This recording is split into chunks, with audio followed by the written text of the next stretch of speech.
നമസ്കാരം. ആദ്യ വാർത്തയിലേക്ക്. വെന്തുരുകി കേരളം.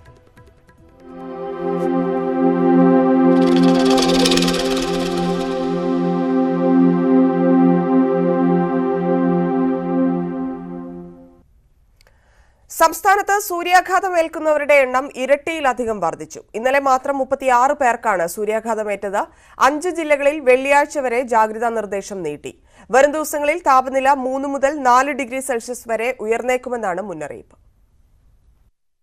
മുന്നറിയിപ്പുകൾ നൽകിയിട്ടും സംസ്ഥാനത്ത് സൂര്യാഘാതം ഏൽക്കുന്നവരുടെ എണ്ണം വർദ്ധിക്കുകയാണ്. ഞായറാഴ്ച 7 പേർക്കാണ് സൂര്യാഘാതം ഏറ്റതെങ്കിൽ ഇന്നലെ എണ്ണം 36ആയി വർദ്ധിച്ചു. കൊല്ലം, ആലപ്പുഴ ജില്ലകളിൽ 6 പേർക്ക് വീതവും എറണാകുളം, കണ്ണൂർ ജില്ലകളിൽ 4 പേർക്ക് വീതവും സൂര്യാഘാതമേറ്റു. കൊല്ലം, ആലപ്പുഴ, കോട്ടയം, എറണാകുളം, തൃശൂർ ജില്ലകളിൽ കനത്ത ചൂട് തുടരും. താപനില 3 മുതൽ 4 ഡിഗ്രി സെൽഷ്യസ് വരെ ഉയരുമെന്നാണ് മുന്നറിയിപ്പ്. തിരുവനന്തപുരം, പത്തനംതിട്ട, പാലക്കാട്, മലപ്പുറം, കോഴിക്കോട്, കണ്ണൂർ ജില്ലകളിൽ താപനില 3 ഡിഗ്രി വരെ ഉയർന്നേക്കും. ദുരന്ത നിവാരണ അതോറിറ്റിയുടെ സന്ദേശങ്ങൾ അവഗണിക്കരുതെന്ന് സർക്കാർ ആവർത്തിച്ചു നിർദ്ദേശിച്ചിട്ടുണ്ട്. രാവിലെ 11 മുതൽ 3 മണിവരെ നേരിട്ട് സൂര്യപ്രകാശം ഏൽക്കാതിരിക്കാൻ ശ്രദ്ധിക്കണം. നിർജ്ജലീകരണം തടയാൻ ധാരാളം വെള്ളം കുടിക്കണം. കാപ്പിയും ചായയും പകൽ ഒഴിവാക്കണം. തൊഴിൽ മേഖലയിൽ കൊണ്ടുവന്ന സമയക്രമീകരണങ്ങളും അംഗനവാടികൾക്കും മറ്റ് വിദ്യാഭ്യാസ സ്ഥാപനങ്ങൾക്കും നൽകിയ മുന്നറിയിപ്പ് നിർദ്ദേശങ്ങളും കൃത്യമായി പാലിക്കണം. ന്യൂസ് 18 തിരുവനന്തപുരം. വേനൽച്ചൂടിൽ തളർന്ന് പാലക്കാട്. 41 ഡിഗ്രി താപനില രേഖപ്പെടുത്തിയ ഇന്നലെ ജില്ലയിൽ 6 പേർക്ക് സൂര്യാതാപമേറ്റു. 10 ദിവസത്തിനുള്ളിൽ 20ഓളം പേർക്കാണ് സൂര്യാഘാതമേറ്റത്. വരും ദിവസങ്ങളിലും കനത്ത ചൂട് തുടരുമെന്ന മുന്നറിയിപ്പിൽ ജനങ്ങൾ ആശങ്കയിലാണ്. വേനലിൽ വെന്തുരുകയാണ് പാലക്കാട്. ഇതുവരെ 2 തവണ 41 ഡിഗ്രി താപനില രേഖപ്പെടുത്തി. ഇന്നലെ മാത്രം 6 പേർക്ക് സൂര്യാതപം ഏറ്റു. വിദ്യാർത്ഥികളും തൊഴിലാളികളും കർഷകരും യാത്രക്കാരുമെല്ലാം ചൂടിന്റെ കാഠിന്യത്തിൽ ദുരിതമനുഭവിക്കുകയാണ്. കഴിഞ്ഞ ദിവസം കഞ്ചിക്കോട് സ്കൂളിലേക്ക് സൈക്കിളിൽ പോവുകയായിരുന്ന വിദ്യാർത്ഥിയുടെ കൈക്ക് സൂര്യാതപം ഏറ്റിരുന്നു. വേദനയൊക്കെ ഭയങ്കരമായിട്ടുണ്ടായിരുന്നു. ഭയങ്കര നീറ്റലായിരിക്കും ഇവിടെയൊക്കെ. ഭയങ്കര എന്തെങ്കിലും കൊണ്ട അപ്പം വേനിക്കുമായിരുന്നു ഇവിടെയൊക്കെ. പകൽ പുറത്തിറങ്ങാൻ കഴിയാത്ത അവസ്ഥയിലാണ് ജനങ്ങൾ. പുറത്തോട്ട് ഇറങ്ങുന്ന ടൈമിലായിരിക്കും അത് എങ്ങനെയെന്നൊന്നും പറയാൻ പറ്റത്തില്ല. ഏത് നേരത്താണെന്നും നമുക്ക് പറയാൻ പറ്റത്തില്ല. സാധാരണ നമുക്ക് ഇത്രയും വേദന സഹിക്കണ്ട. ഇത് ഭയങ്കര വേദന സഹിക്കാൻ പറ്റത്തില്ല. അത്രയും ഒരു പെയിൻ പറഞ്ഞറിയിക്കാൻ പറ്റത്തില്ല. അത്രയും ഇതുണ്ട്. വരും ദിവസങ്ങളിലും ചൂട് തുടരുമെന്നതാണ് കാലാവസ്ഥാ വകുപ്പിന്റെ മുന്നറിയിപ്പ്. ഇത് ജില്ലയെ കൂടുതൽ ആശങ്കയിലാക്കുന്നു. ന്യൂസ് 18 പാലക്കാട്. മന്ത്രി എം മണിയെ നിറത്തിന്റെ പേരിൽ അധിക്ഷേപിച്ച കോൺഗ്രസ് നേതാവ് എൻ പീതാംബരക്കുറുപ്പ്. പ്രളയത്തിന് കാരണക്കാരൻ ബ്ലാക്ക് മണിയാണെന്നായിരുന്നു പീതാംബരക്കുറുപ്പിന്റെ പരിഹാസം. ആറ്റിങ്ങൽ മണ്ഡലത്തിലെ UDF സ്ഥാനാർത്ഥി അടൂർ പ്രകാശിന്റെ തെരഞ്ഞെടുപ്പ് കൺവെൻഷനിലാണ് കുറുപ്പിന്റെ വിവാദ പ്രസംഗം. സംസ്ഥാന സർക്കാരിനെ വിമർശിച്ചു തുടങ്ങിയതായിരുന്നു പീതാംബരക്കുറുപ്പ്. പ്രളയത്തിന് കാരണക്കാർ സർക്കാരാണെന്ന് പറയുന്നതിനിടെയായിരുന്നു മന്ത്രി എം മണിക്കെതിരായ അധിക്ഷേപം. 45 അണക്കെട്ടുകൾ ഒരുമിച്ച് തുറന്നു വിട്ടാൽ സഹാറ മരുഭൂമിയിലും വെള്ളപ്പൊക്കം ഉണ്ടാവും അല്ലേ? ഇല്ലേ? ഇതിന്റെ ചുമതല വഹിക്കുന്ന ആദിവാസി സമുദായത്തിൽപ്പെട്ട ഒരു ഉയർന്ന എഞ്ചിനീയറാണ് ശ്രീ കരപ്പാൻകുട്ടി.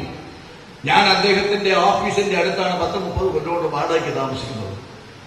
അദ്ദേഹം 100 വട്ടം അവരോട് പറഞ്ഞു ഇത് തുറക്കരുത്. പക്ഷെ വൈദ്യുതിയുടെ ചാർജുള്ള മന്ത്രി ഉണ്ടല്ലോ, minister, honourable minister mister black money, വൈദ്യുതിയുടെ ചാർജുള്ള ദി ഗ്രേറ്റ് ബ്ലാക്ക് മണി, അദ്ദേഹം പറഞ്ഞു I am the minister issuing this order doubtlessly and do it.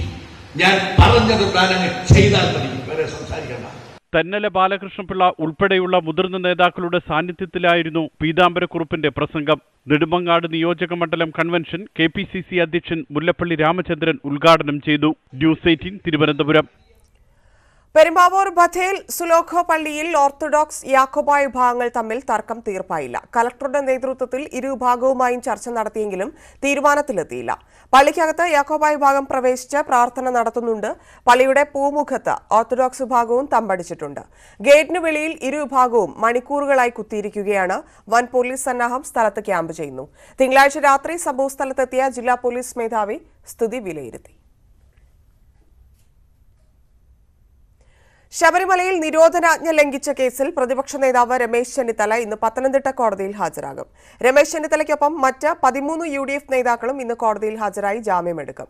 മുസ്ലിം ലീഗ് നേതാവ് doctor MK Muneer, PJ Joseph, Adoor Prakash, CP John തുടങ്ങിയവരാണ് പത്തനംതിട്ട മുൻസിഫ് കോടതിയിൽ ഹാജരാവുക.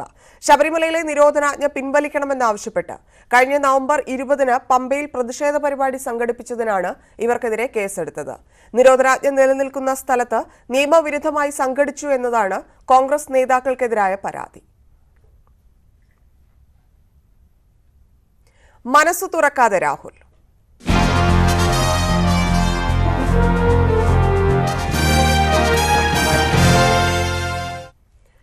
രാഹുൽ ഗാന്ധിയുടെ വയനാട്ടിലെ സ്ഥാനാർത്ഥിത്വം സംബന്ധിച്ച തീരുമാനം നീളുന്നു. കേന്ദ്ര തെരഞ്ഞെടുപ്പ് സമിതി യോഗം ഇല്ലാത്തതിനാൽ ഇന്നും തീരുമാനമുണ്ടായേക്കില്ല. രാഹുലിന്റെ തീരുമാനത്തിനായി കാത്തിരിക്കുകയാണെന്നാണ് നേതാക്കൾ നൽകുന്ന വിശദീകരണം.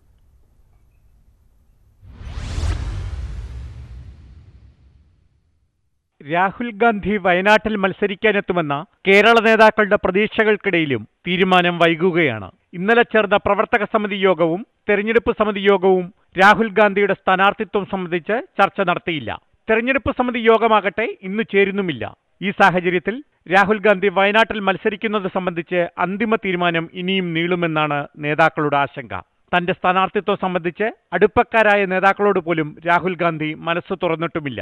തെരഞ്ഞെടുപ്പ് പ്രകടന പത്രികയിലെ കോൺഗ്രസിന്റെ പ്രധാന വാഗ്ദാനമായ ന്യായ് പദ്ധതിയെ വ്യാപക ചർച്ചയാക്കാനുള്ള പ്രചരണ പരിപാടികളിലാണ് രാഹുൽ. സ്ഥാനാർത്ഥിത്വം സംബന്ധിച്ച് ഇപ്പോൾ പ്രതികരിച്ച് ന്യായ് പദ്ധതിയുടെ വാർത്താ പ്രാധാന്യം നഷ്ടമാക്കാനും രാഹുൽ താൽപര്യപ്പെടുന്നില്ല. ദക്ഷിണേന്ത്യയിൽ മത്സരിക്കാൻ നരേന്ദ്രമോദി തീരുമാനിക്കുമോ എന്നറിയാൻ കാത്തുനിൽക്കുകയാണ് രാഹുൽ എന്ന സൂചനയും ചില കോൺഗ്രസ് നേതാക്കൾ നൽകുന്നു. കർണാടകയിലെ ധാർവാഡ് സീറ്റിലും സ്ഥാനാർത്ഥിയെ പ്രഖ്യാപിച്ചിട്ടില്ല. ഇന്നലെ പുറത്തിറക്കിയ കോൺഗ്രസിന്റെ 11ാം സ്ഥാനാർത്ഥി പട്ടികയിലും വടകര, വയനാട് മണ്ഡലങ്ങൾ ഇടം പിടിച്ചിട്ടില്ല. ന്യൂസ് 18 ഡൽഹി. ഗാന്ധിനഗർ സീറ്റിൽ നിന്ന് ഒഴിവാക്കിയ രീതിയിൽ മുതിർന്ന BJP നേതാവ് LK അദ്വാനിക്ക് അതൃപ്തി. സീറ്റ് നൽകാത്തതിൽ അല്ല, ഒഴിവാക്കുന്നതിന് മുൻപ് മുതിർന്ന നേതാക്കളിൽ ഒരാൾ പോലും ഇക്കാര്യം അറിയിച്ചില്ലെന്നാണ് അദ്വാനിയുടെ പരാതി. അരനൂറ്റാണ്ടിലധികം ഗാന്ധിനഗർ മണ്ഡലത്തെ പ്രതിനിധീകരിച്ച അദ്വാനിയെ മാറ്റി ഇത്തവണ BJP ഇറക്കിയിരിക്കുന്നത് ദേശീയ അധ്യക്ഷൻ അമിത്ഷായാണ്. 2 അംഗങ്ങളിൽ നിന്ന് 120ലേക്കും അവിടെ നിന്ന് അധികാരത്തിലേക്കും BJPയെ നയിച്ചത് LK അദ്വാനിയുടെ രഥയാത്രയും തുടർന്ന് ശക്തിപ്പെട്ട രാമക്ഷേത്ര അജണ്ടയുമായിരുന്നു. BJPയുടെ സ്ഥാപക നേതാവ് 1998 മുതൽ 2014 വരെ തുടർച്ചയായി 5 തവണ ഗാന്ധിനഗറിന്റെ MP ആയിരുന്നു. എന്നാൽ ഇത്തവണ അദ്വാനിക്ക് പകരം പാർട്ടി അധ്യക്ഷൻ അമിത്ഷായാണ് ഗാന്ധിനഗറിൽ മത്സരിക്കുന്നത്. തന്റെ പ്രവർത്തനം കൊണ്ട് സുരക്ഷിത മണ്ഡലമായി മാറിയ ഗാന്ധിനഗറിൽ നിന്ന് ഒഴിവാക്കിയതിനേക്കാൾ അദ്വാനിക്ക് അമർഷം ആ സീറ്റ് അമിത്ഷായ്ക്ക് തന്നെ നൽകിയതിലാണെന്നാണ് അദ്ദേഹത്തോട് അടുത്ത വൃത്തങ്ങൾ സൂചിപ്പിക്കുന്നത്. ഒപ്പം അമിത്ഷായെ ഗാന്ധിനഗറിൽ നിർദ്ദേശിക്കുന്നതിന് മുമ്പ് മുതിർന്ന നേതാക്കളാരും ഇക്കാര്യം അറിയിച്ചില്ലെന്ന പരാതിയും അദ്ദേഹത്തിനുണ്ട്. സ്ഥാനാർത്ഥി പട്ടിക പുറത്തുവിടുന്നതിന് മുമ്പ് പാർലമെന്ററി രാഷ്ട്രീയത്തിൽ നിന്ന് മാറി നിൽക്കണമെന്ന് സംഘടനാ ചുമതലയുള്ള ജനറൽ സെക്രട്ടറി രാംലാൽ അദ്വാനിയോട് ആവശ്യപ്പെടുകയായിരുന്നു. അമിത്ഷായും മോദിയും ദേശീയ രാഷ്ട്രീയത്തിൽ സജീവമായതോടെയാണ് പ്രധാനമന്ത്രി പദം സ്വപ്നം കണ്ടിരുന്ന അദ്വാനി സജീവ രാഷ്ട്രീയത്തിൽ നിന്ന് തന്നെ പുറത്തായത്. BJPയുടെ പരമോന്നത സമിതിയായ പാർലമെന്ററി ബോർഡിൽ നിന്ന് ഒഴിവാക്കി മാർഗദർശക മണ്ഡലം എന്ന ഉപദേശക സമിതി രൂപീകരിച്ച് അദ്വാനിയെയും മുരളി മനോഹർ ജോഷിയെയും അതിലേക്ക് മാറ്റുകയായിരുന്നു. Election desk, news 18. ലോക്സഭാ തെരഞ്ഞെടുപ്പിൽ ജമാഅത്തെ ഇസ്ലാമിയുടെ നിരുപാധിക പിന്തുണ UDFന്. ജമാഅത്തെ ഇസ്ലാമിയുടെ രാഷ്ട്രീയ രൂപമായ വെൽഫെയർ പാർട്ടി ഇത്തവണ മത്സരിക്കില്ലെന്നും എല്ലാ മണ്ഡലങ്ങളിലും UDFനെ പിന്തുണയ്ക്കുമെന്നും നേതാക്കൾ പ്രഖ്യാപിച്ചു. പിണറായി സർക്കാരിനെതിരെ രൂക്ഷ വിമർശനവും ജമാഅത്തെ ഇസ്ലാമി ഉന്നയിച്ചു. മത്സരിക്കുന്നതിനേക്കാൾ പ്രാധാന്യം BJP സഖ്യത്തെ അധികാരത്തിൽ നിന്ന് പുറത്താക്കുന്നതിനാണ്. ഇടതുപക്ഷത്തിന് അതിനുള്ള ശക്തിയില്ലാത്തതിനാൽ എല്ലാ സീറ്റുകളിലും UDFന് നിരുപാധിക പിന്തുണ. ജമാഅത്തെ ഇസ്ലാമിയുടെ രാഷ്ട്രീയ രൂപമായ വെൽഫെയർ പാർട്ടി അവരുടെ തെരഞ്ഞെടുപ്പ് നയം പ്രഖ്യാപിച്ചത് ഇങ്ങനെയാണ്: കേരളത്തിലെ 3 വർഷത്തെ ഇടതുഭരണം ജനവിരുദ്ധമാണെന്നും സംഘപരിവാറിന്റെ അതേ പോലീസ് നയമാണ് പിണറായി സർക്കാരിനെന്നും വെൽഫെയർ പാർട്ടി കുറ്റപ്പെടുത്തുന്നു. CPMനെ സംബന്ധിച്ചിടത്തോളം ഇന്ത്യ രാജ്യത്ത് അത്തരത്തിലുള്ള ഒരു കക്ഷി എന്ന് വളർന്നു വരാനുള്ള ഒരു സാധ്യത ഇന്ന് ഇന്ത്യയിലില്ല. കേരളത്തിൽ നിന്ന് മാത്രമാണ് അവരുടെ പാർട്ടിയുടെ ശക്തി അവിടേക്ക് മാത്രം ചുരുങ്ങിയിരിക്കുന്ന ഒരു ഘട്ടമാണ്. ആ ഘട്ടത്തിൽ ഇന്ത്യൻ നാഷണൽ കോൺഗ്രസ് നേതൃത്വം കൊടുക്കുന്ന UDF എന്ന് പറയുന്ന ഒരു സംവിധാനത്തെ പിന്തുണയ്ക്കാൻ കഴിഞ്ഞ നിയമസഭാ തെരഞ്ഞെടുപ്പിൽ 40-ലേറെ മണ്ഡലങ്ങളിൽ മത്സരിച്ച വെൽഫെയർ പാർട്ടി മറ്റിടങ്ങളിൽ സ്ഥാനാർത്ഥികളുടെ യോഗ്യത നോക്കി ഇരു മുന്നണികൾക്കും പിന്തുണ നൽകിയിരുന്നു. മുൻപ് പല തെരഞ്ഞെടുപ്പുകളിലും ജമാഅത്തെ ഇസ്ലാമി ഭൂരിപക്ഷം മണ്ഡലങ്ങളിലും ഇടത് സ്ഥാനാർത്ഥികളെ പിന്തുണച്ചിട്ടുണ്ട്. ഇടതുപക്ഷത്തിന് പിന്തുണ നൽകുന്നത് സംഘടനാപരമായി ഗുണം ചെയ്യുന്നില്ലെന്ന് പാർട്ടിക്കുള്ളിൽ വിമർശനമുയർന്നിരുന്നു. ദേശീയപാതാ സമരം, പുതുവൈപ്പ് സമരം, കീഴാറ്റൂർ സമരം, ഗെയിൽ സമരം തുടങ്ങി നിരവധി സംഭവങ്ങളിൽ ജമാഅത്തെ ഇസ്ലാമിയുടെ യുവജന വിഭാഗമായ സോളിഡാരിറ്റി CPM-മായി ഇടഞ്ഞിരുന്നു. ഇക്കാര്യങ്ങളെല്ലാം പരിഗണിച്ചുകൂടിയാണ് UDF-ന് നിരുപാധിക പിന്തുണ നൽകാനുള്ള തീരുമാനം. ന്യൂസ് 18 കോഴിക്കോട്. മുസ്ലിം ലീഗിന്റെ പൊന്നാപുരം കോട്ടയായ പൊന്നാനിയിൽ ഇക്കുറി പോരാട്ടം തീപാറും. Sitting MP ET Muhammad Basheer മൂന്നാം അംഗത്തിനിറങ്ങുമ്പോൾ നിലമ്പൂരിൽ അട്ടിമറി ജയം നേടിയ PV അൻവറിന്റെ മികവിലാണ് LDF പ്രതീക്ഷ. BJP-യും SDP-യെയും കളത്തിൽ നിറഞ്ഞതോടെ പ്രചാരണം പൗരമ്യത്തിലെത്തി. ആദ്യം കളത്തിലിറങ്ങിയത് LDF സ്വതന്ത്രൻ PV അൻവർ. അതുകൊണ്ട് തന്നെ വോട്ടർമാരുടെ മനസ്സിൽ നേരത്തെ ഇടം നേടാൻ കഴിഞ്ഞു എന്ന ആത്മവിശ്വാസത്തിലാണ് അൻവർ. തീരദേശ മേഖലയിലും നഗരത്തിലുമെല്ലാം രണ്ടാം ഘട്ട പ്രചരണം പൂർത്തിയായി. UDF-ൽ നിന്നും ഭിന്നിച്ചു വരുന്ന വോട്ടുകൾ, ലീഗിന്റെ അവഗണനയിൽ കഴിയുന്ന കോൺഗ്രസുകാരുടെ പിന്തുണ, SDP-യുമായുള്ള കൂടിക്കാഴ്ചയിൽ അസംതൃപ്തരായ ലീഗുകാരുടെ സഹായം, അൻവറിന്റെ കണക്കുകൂട്ടലുകൾ ഇങ്ങനെ പലതാണ്. എല്ലാ ജനങ്ങളും ഒറ്റക്കെട്ടായിട്ട് ഇടതുപക്ഷ സ്വതന്ത്ര സ്ഥാനാർത്ഥിയായ എന്നോടൊപ്പം ഒരു മതേതര മുന്നേറ്റത്തിനും നാടിന്റെ വികസനത്തിനും വേണ്ടി എൻ്റെ കൂടെയുണ്ട്. മുമ്പൊന്നും ഇല്ലാത്ത വിധം സജീവമാണ് UDF ക്യാമ്പ്. ഗ്രാമമെന്നോ തീരമെന്നോ വ്യത്യാസമില്ലാതെ കാടിളക്കിയുള്ള പ്രചാരണം. ലീഗും കോൺഗ്രസുകാരും മത്സരിച്ച് പ്രചാരണത്തിനിറങ്ങുമ്പോൾ 2009-നേക്കാൾ മികച്ച ഭൂരിപക്ഷമാണ് ET-യുടെ മനസ്സിൽ. വെൽഫെയർ പാർട്ടിയുടെ പിന്തുണ ഗുണം ചെയ്യുമെന്നും ET പറയുന്നു. വളരെ അനുകൂലമായ സാഹചര്യമാണ്. ഒരു വലിയ ട്രെൻഡ് തന്നെ ഉയർന്നു വരികയാണ്. ഞങ്ങൾ ആദ്യത്തെ തെരഞ്ഞെടുപ്പ് 82,000 വോട്ടിന് ഞാൻ ജയിച്ചത്. അതിനെയും ക്രോസ് ചെയ്യുന്ന വിധത്തിലേക്കുള്ള ഒരു ജനകീയമായ സഹകരണ മുന്നേറ്റവും വന്നുകൊണ്ടിരിക്കുന്നതായിട്ടാണ് ഞങ്ങൾ കാണുന്നത്. അവസാനമാണ് പ്രഖ്യാപിച്ചതെങ്കിലും BJP സ്ഥാനാർത്ഥി VT രമ മണ്ഡലത്തിൽ ആദ്യഘട്ട പ്രചാരണം പൂർത്തിയാക്കി. കഴിഞ്ഞ തെരഞ്ഞെടുപ്പിൽ നേടിയ 75,000-ഓളം വോട്ടുകൾ വീണ്ടും കൂട്ടാനാകുമെന്നാണ് BJP-യുടെ പ്രതീക്ഷ. കുടുംബയോഗങ്ങൾ കേന്ദ്രീകരിച്ചാണ് രമയുടെ പ്രചാരണം. ഇത്തവണ 75 ഒരു വോട്ടല്ല, അതിൻ്റെ ഇരട്ടിയിൽ കൂടുതൽ വോട്ട് കിട്ടും.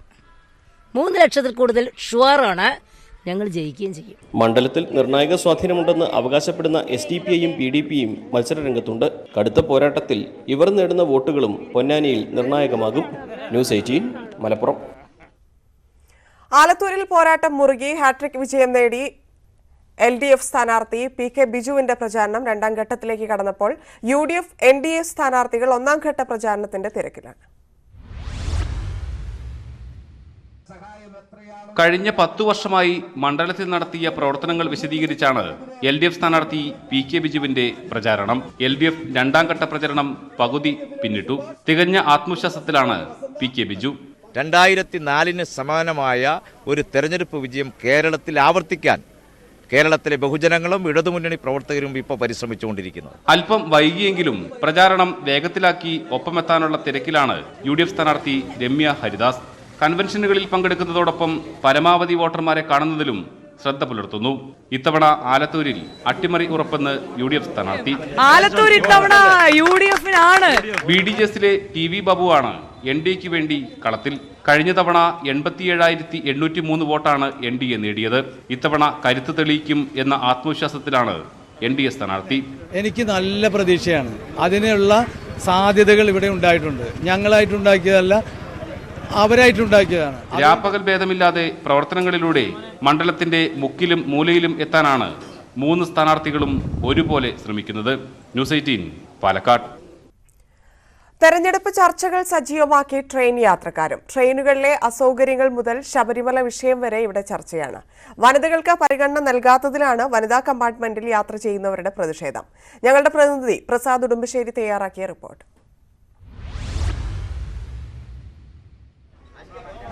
രണ്ടുപേർ ഒരുമിച്ച് കൂടുന്നിടത്ത് ഇന്ന് ആദ്യം ചർച്ച ചെയ്യുന്നത് ചൂടിനെ കുറിച്ചായിരിക്കും.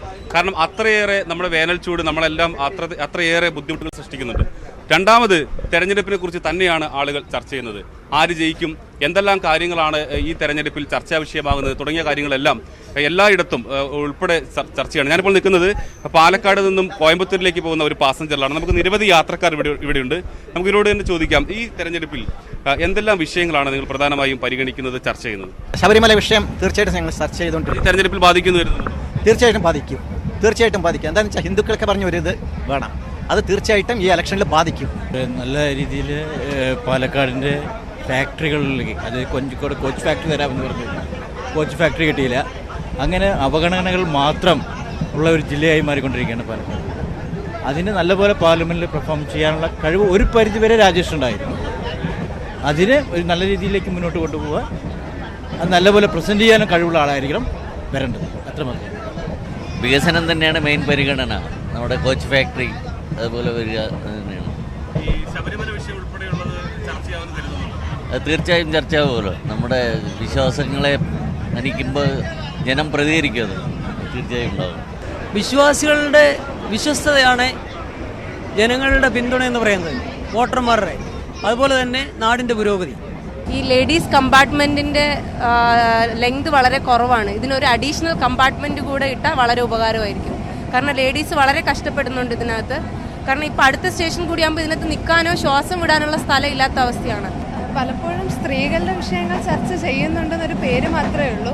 അത് പ്രാവർത്തികമാക്കുമ്പോൾ പലപ്പോഴും നടക്കാറില്ല. അവർ ജയിക്കാൻ വേണ്ടിയിട്ട് ആ സമയത്ത് എല്ലാം ചെയ്തു തരാ പറയും. പക്ഷേ ജയിച്ചു കഴിഞ്ഞാൽ സ്ത്രീകളുടെ ഒരു കാര്യവും നോക്കണില്ല. അതെൻ്റെ അഭിപ്രായം. പിന്നെ സ്ത്രീകളുടെ ബുദ്ധിമുട്ടുകൾ എന്തൊക്കെയാണെന്ന് ഒന്നും ആർക്കും മനസ്സിലായി. അവർക്ക് ജയിക്കാനുള്ള ആ സമയത്ത് അവർ കാണുന്ന വാഗ്ദാനങ്ങൾ ഒന്നും പാലിക്കുന്നില്ല. അത്രയേ ഉള്ളൂ.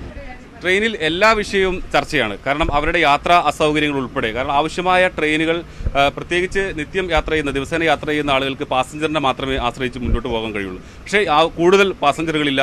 അത്തരം കാര്യങ്ങളെല്ലാം ഇവർ ചർച്ച ചെയ്യുന്നു. അതോടൊപ്പം തന്നെ തെരഞ്ഞെടുപ്പിൽ ശബരിമല വിഷയം, സ്ത്രീകൾക്ക് ആവശ്യമായ പരിഗണന നൽകാത്തത് തുടങ്ങിയ എല്ലാ വിഷയങ്ങളും ഈ തെരഞ്ഞെടുപ്പിൽ ചർച്ചയാകും. അതിനുള്ള പ്രതികരണങ്ങൾ എല്ലാവരുടെ ഭാഗത്തു നിന്നും ഉണ്ടാകും എന്നും യാത്രക്കാർ ഉറപ്പിച്ചു പറയുന്നു. ക്യാമറമാൻ KM പ്രിയത്തിനൊപ്പം പ്രസാദ് ഉറുമ്പിശ്ശേരി, ന്യൂസ് 18 പാലക്കാട്. തിരുവനന്തപുരത്ത് പോലീസ് ആസ്ഥാനത്തിന് സമീപത്തുകൂടി ഡ്രോൺ പറന്നത് പരിഭ്രാന്തി പരത്തി. രാത്രി 10:30 ഡ്യൂട്ടിയിലുണ്ടായിരുന്ന പോലീസുകാരാണ് ഡ്രോൺ പറക്കുന്നത് കണ്ടത്. തുടർന്ന് കൂടുതൽ പോലീസുകാരെത്തി ഡ്രോൺ നിരീക്ഷിച്ച് എങ്കിലും പിന്നീട് ഇത് അപ്രത്യക്ഷമായി. സംഭവത്തെക്കുറിച്ച് അന്വേഷണം തുടങ്ങിയിട്ടുണ്ട്. എന്നാൽ പോലീസ് ആസ്ഥാനത്തിന് സമീപത്തുകൂടെ ഡ്രോൺ പറന്നതിൽ അസ്വാഭാവികത ഇല്ലെന്നാണ് പോലീസിന്റെ വിശദീകരണം. കഴിഞ്ഞ ദിവസം കോവളത്തും വിഴിഞ്ഞത്തും ഇത്തരത്തിൽ ഡ്രോണുകൾ കണ്ടെത്തിയിരുന്നു. ഇതേക്കുറിച്ച് അന്വേഷണം നടക്കുന്നതിനിടയിലാണ് പോലീസ് ആസ്ഥാനത്തിന് സമീപത്ത് വീണ്ടും ഡ്രോൺ പ്രത്യക്ഷപ്പെട്ടത്.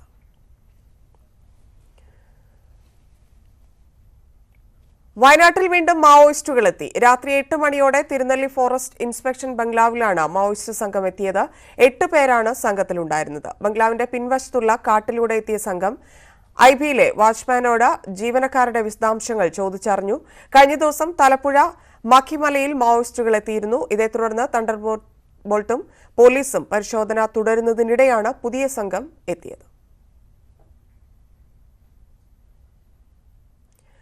ബ്രെക്സിറ്റിൽ ബ്രിട്ടീഷ് പ്രധാനമന്ത്രി തെരേസ മേയ്ക്ക് തിരിച്ചടി. ബ്രെക്സിറ്റ് നടപടികളുടെ നിയന്ത്രണം സർക്കാരിൽ നിന്ന് പാർലമെന്റ് ഏറ്റെടുക്കുന്നതിലുള്ള ഭേദഗതി ബ്രിട്ടീഷ് പാർലമെന്റ് പാസാക്കി. മന്ത്രിമാരുൾപ്പെടെ ഭരണപക്ഷത്തെ MPമാരും സർക്കാരിനെതിരായി വോട്ട് ചെയ്തു. തെരേസ മേയ്ക്കെതിരായ ബ്രെക്സിറ്റ് കുരുക്ക് മുറുകുകയാണ്. 302-നെതിരെ 329 വോട്ടുകൾക്ക് ബ്രെക്സിറ്റിന്മേലുള്ള തുടർ നടപടികൾ പാർലമെന്റിന്റെ നിയന്ത്രണത്തിലായി. 3 മന്ത്രിമാർ ഉൾപ്പെടെ 30 ഭരണപക്ഷ MPമാർ സർക്കാരിനെതിരായി വോട്ട് ചെയ്തു. 3 മന്ത്രിമാരും സർക്കാരിൽ നിന്ന് രാജി പ്രഖ്യാപിച്ചു. പാർലമെന്റിന്റേത് അഭിനന്ദനാർഹമായ നടപടിയാണെന്നും തുടർ നടപടികൾ ഗൗരവത്തോടെ സ്വീകരിക്കുമെന്നും പ്രതിപക്ഷമായ ലേബർ പാർട്ടി നേതാവ് ജെർമി കോർബൻ പറഞ്ഞു. The country cannot continue to afford a Tory crisis.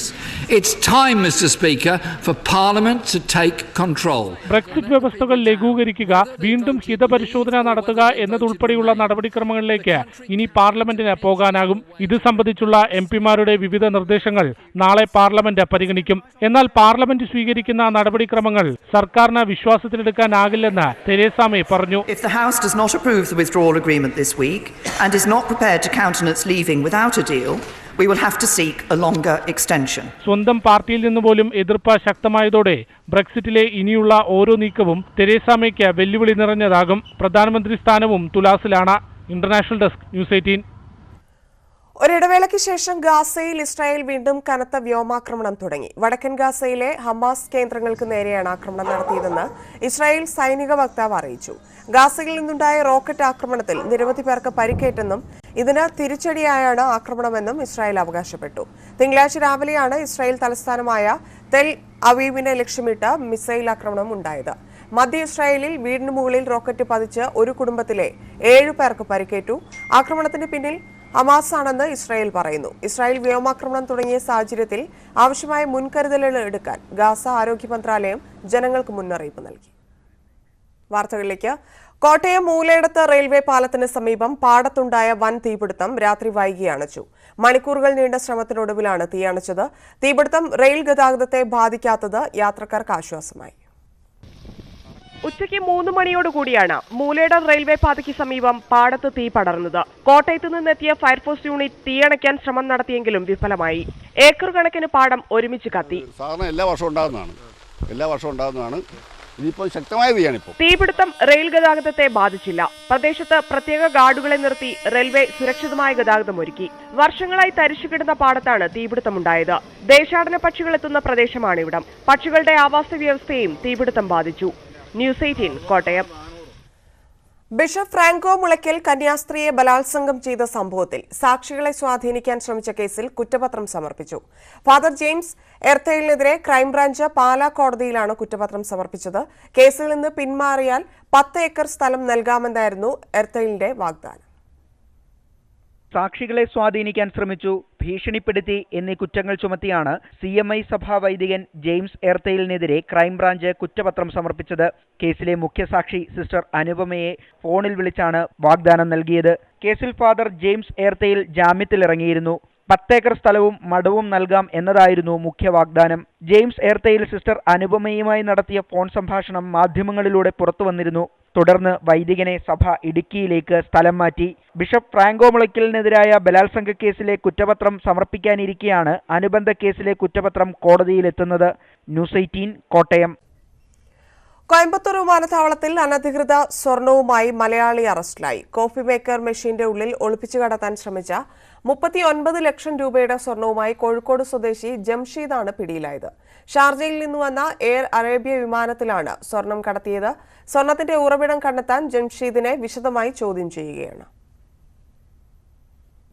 ആദ്യ വാർത്ത പൂർണ്ണമാവുന്നു. നമസ്കാരം.